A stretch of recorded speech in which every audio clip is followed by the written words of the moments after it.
This is how I shape date and walnut rugelach. Flour a large work surface and then place your dough in the middle. Lightly flour a rolling pin so that the dough won't stick, and then roll the dough out gently to about the size of a large dinner plate.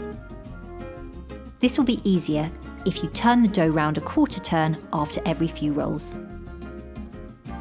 Once the dough is large enough, place an inverted dinner plate in the middle and cut all the way round it with a blunt knife.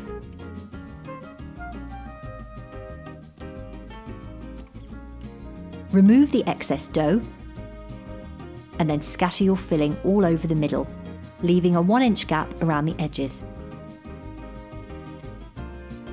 Pat it down neatly with your hands and then using the same knife, cut the dough up a bit like a pizza into 8 slices and then again into 16.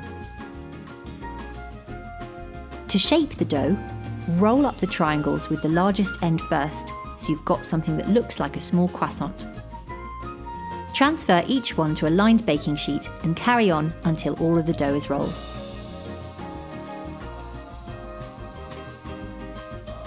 Before baking, brush each biscuit with beaten egg and scatter with demerara sugar. This will give you a lovely crunch and shine.